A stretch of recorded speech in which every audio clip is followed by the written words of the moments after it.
My eyes bounced around the restaurant. No sign of Beth. Then I heard a soft, familiar voice say, "I'm right here." The voice and the smile belonged to Beth, but the sunken skeletal frame bore little resemblance to the rosy-cheeked friend I knew. My expression must have mirrored my fear.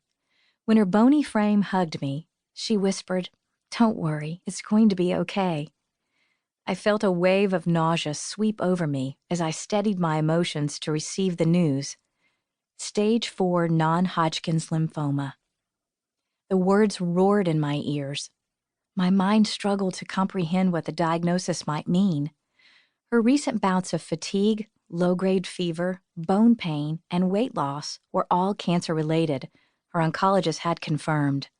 Apart from a miracle, 6 to 9 months was the best she could hope for, given the prognosis. Later that day, Beth took a flight to a cancer treatment center in Atlanta. That was the last time I would see my friend. I've often wondered, how different would we live each day if we knew our days were numbered? What would happen if we knew the exact date we were going to die? How would we react? Would we sit silently and try to hold on to each moment? Would we dig through our nightstands, searching for that bucket list of things we never got around to doing? Would we drown in a sea of self-pity? Or would we do what my friend Beth did the last few months of her life and bravely encourage others? Beth did not view cancer as an enemy, but as an opportunity to comfort the widow in the hospital room 3 doors down, whose family was unable to be with her during the final weeks of life. An opportunity to share encouraging words with a staff member going through a devastating divorce.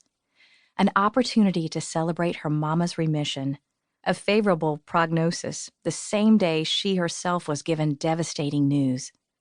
In the midst of life's most challenging moment, Beth rose above the crushing physical and emotional waves of cancer. She didn't just look for ways to escape her pain, she searched for ways to encourage others in theirs. God is looking for more Beths. She rose disguised in leggings and hoodies, rather than tights and capes. Wonder Women who care more about their sisters than about themselves. The greatest moments in life are when we have the courage to ignore our own needs and instead reach out to the hurting around us. Cancer isn't the only situation that requires courage. You may not be fighting for your health, but you may be facing bankruptcy, a family rift, the ending of an unhealthy friendship, a miscarriage, or the unexpected loss of a loved one. You are not alone. Life is not always easy. Heartache is real and pain is often unavoidable. But your response to unexpected crisis will determine whether you sink beneath or rise above the waves of chaos. The truth is, crisis reveals who we are. Seated in a worn leather chair at my favorite Starbucks, I pay attention to the women around me. I see what makes them tick.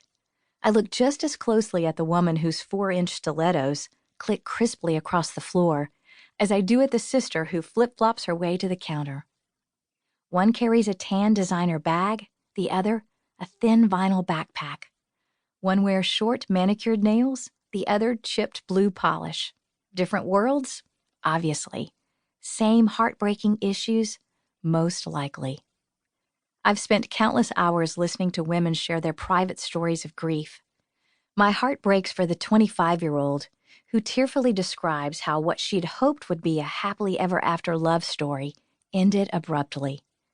My pulse quickens when I hear disturbing tales of unexpected betrayal, gut-wrenching heartache, and controversy. It's hard to hold back tears when I see the fallout of unfulfilled promises, smeared reputations, and innocent victims needlessly dragged through the minefield of life. Although each woman's story is unique to her set of circumstances, there is one common thread in all of our stories. In the midst of our pain, our hearts wonder, how do I find the courage to get through this? Let's be honest, life can get messy. No one plans on her marriage turning into a nightmare, but it happens. Detours intersect with our paths to happiness. Discrimination exists. Inequality is real. Cancer, divorce, unfaithfulness, abuse, they all